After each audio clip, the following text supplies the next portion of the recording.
As far as this year, as you move up in seniority here now as one of the 18-year-olds on the team, is there a chance for you at all to become, or is there an intention on your part to become more of a vocal guy in the room, or is that something you leave sort of to the 19 and 20-year-olds?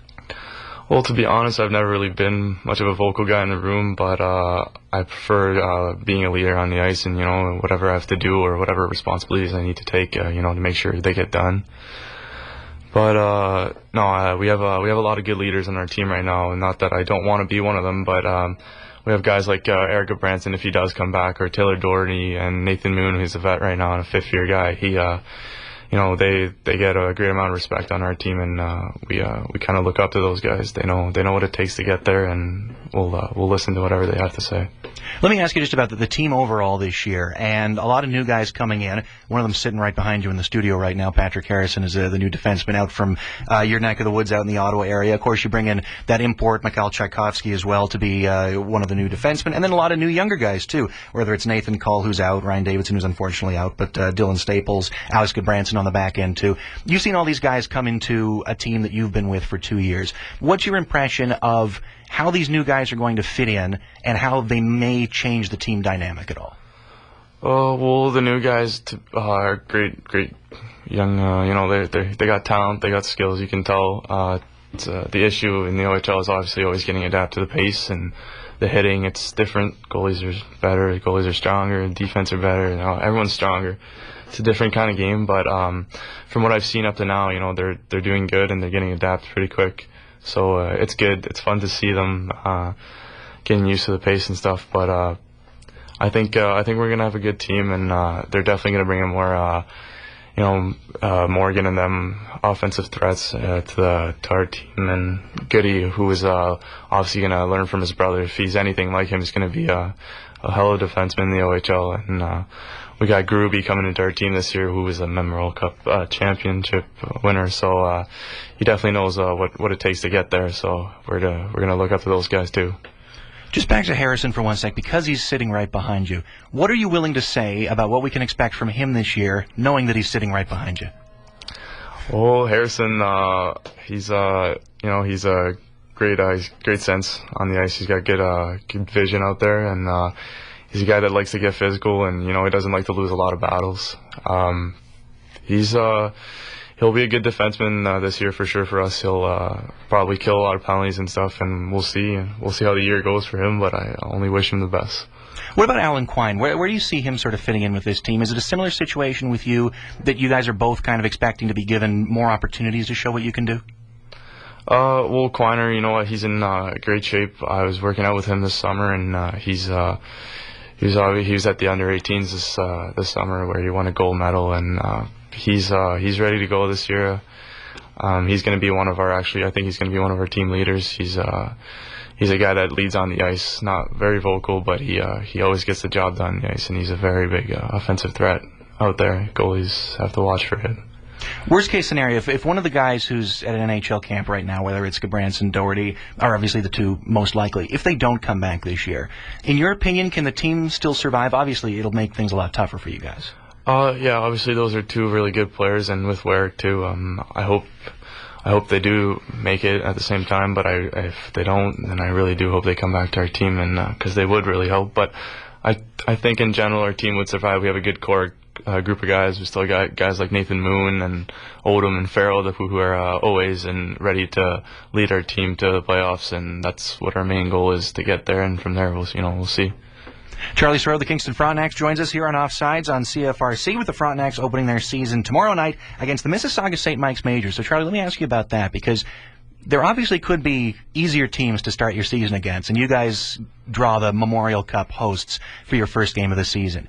What have you guys been told about what to expect from them, knowing they'll have a little bit of a depleted lineup too with some of their guys away at NHL camps? Is there sort of a game plan that you can share that the team's going to be focusing on against them? Honestly, right now we're not. We haven't heard much about them. We're not really concentrating on them. We're just trying to concentrate on our systems that we're going to do, and whatever we have to bring to the game to give our A effort out there. So we know they're a good team. We know they're always strong defensively. They have good goalies. But we have a talented squad ourselves. So we'll try to bring everything we got to the rink. After 2 years in this league, do you ever still get nervous before a big season or before, especially with high expectations going into this one? Yeah, that's something that doesn't really seem to change for me.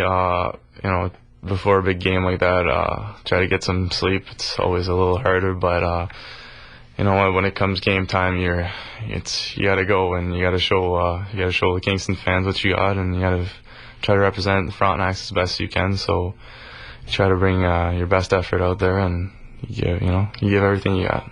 What about for the fans out there that are sort of wondering what to expect from you guys this year? I look through the media and you find people saying, I've seen people rank you guys as high as second in the conference, as low as ninth if you assume that none of the NHL guys are back. Obviously, there are a lot of different things that could happen this year. For the average fan out there going to the home opener tomorrow night, in your opinion, what's a realistic expectation, or maybe what are the key goals that you guys are setting that fans should expect you to accomplish? Right now, I don't want to take a big step and say a rating and stuff, but we're trying to make it to the playoffs, and that's our ultimate goal right now. And we should be a playoff team. We're going to be an exciting team to watch. We're young and we're a fast team. We got skilled guys, and we got guys that can get rough too. And with our new goalie acquisition, we should be a really great team. Now, one thing that I talked to you about before we did this interview that I want to make sure to mention is your cousin, Yves Sarault, is actually not only was a captain of the Spengler Cup team, but was coached by Doug Gilmour. So I've got to ask, you've got a relative there who's had plenty of professional hockey experience, is much older than you, played in the NHL, third-round pick of Montreal. How much have you kept in touch with him, and has he at all influenced your hockey decisions as your career's gone along? I've talked to him here and there, a couple of family reunions, but not really. He played in the Q and stuff. He was more, down by the Quebec League, but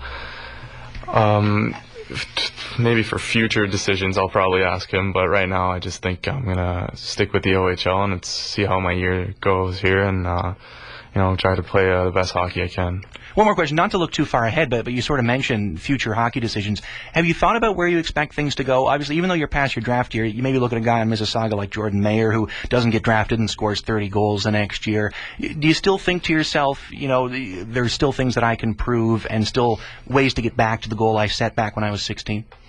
Oh, yeah, for sure. To me, hockey's it's just something that I love playing, and I have a passion for it, so it's never over for me. I'm not planning on giving up anytime soon, so we'll see. There's always other opportunities. Obviously, main goal is to make it all the way, but there is a lot of other doors you can take, and where you can play hockey for a really long time and still make a living out of it, and which is ultimately what I want to do. And I don't know. We'll see. Stuff happens, and that's what I'm going with right now. I'm just going to try to play hard this year. Last thing, have you and your cousin ever talked about your opinions of Doug Gilmour as a coach? No, we haven't, but I know the first year I asked Doug if he had coached my cousin, and he said yes, and he said that he had done, that Yves, my cousin, had done a lot for Canada down there at the Spengler Cup, and I was pretty proud of him, so it was good. And you hope to do just as much for the Frontenacs this year? And exactly, I hope to do just as much for the Frontenacs. All right, Charlie, we really appreciate you stopping by. Best of luck tomorrow night, and best of luck down the season. And I know the whole city is aching for at least a playoff round win this year, and hopefully you can be one of the key ingredients to that happening. Thanks again for your time. Thanks. All right, that's Charlie Sarault of the Kingston Frontenacs. Of course, they open their season tomorrow night at 7:30. And it's against the Mississauga St. Mike's Majors. Memorial Cup hosts. We'll have the head coach and general manager of the Majors. That's Dave Cameron. He's coming up next on Offsides on CFRC 101.9.